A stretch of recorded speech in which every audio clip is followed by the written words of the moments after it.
Friends, welcome back to my channel. ఈ వీడియోలో ఇప్పుడే అందిన వార్త అండి. సో ఏంటంటే ఏపీలో ఉద్యోగులకు ఎన్నికల సంఘం కీలక ఆదేశాలు, కొత్త బదిలీలు అయితే చేపట్టింది. మరి ఆ వివరాలు అయితే ఈ వీడియోలో తెలుసుకుందాం. వీడియో ఎక్కడ కాన్స్క్రిప్ట్ చేయకుండా రోజులండి, అప్పుడే పూర్తి ఇన్ఫర్మేషన్ అర్థమవుతుంది. అలాగే వీడియో నచ్చినట్లయితే లైక్ చేయండి. ఎన్నికల్లో హింస, బదిలీ అయిన వారి స్థానంలో కొత్త నియామకాలు. సో ఎన్నికల హింస ఘటనలో బదిలీ అయిన వారి స్థానంలో ఈసీ కొత్తగా రిక్రూట్ చేసిందండి.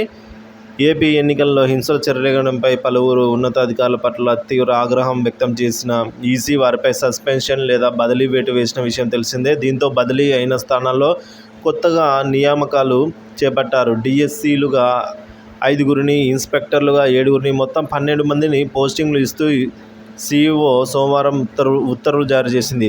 నరసరావుపేట డీఎస్పీగా సుధాకర్ రావు, గురజాల డీఎస్పీగా సిహెచ్ శ్రీనివాసరావు, అలాగే తిరుపతి డీఎస్పీగా రవి మనోహరాచారి, తాడిపత్రి డీఎస్పీగా జనార్దన్ నాయుడు, తిరుపతి స్పెషల్ బ్రాంచ్కు ఎం వెంకటాద్రి నియమిస్తూ ఉత్తర్వులు జారీ చేసిందండి. సో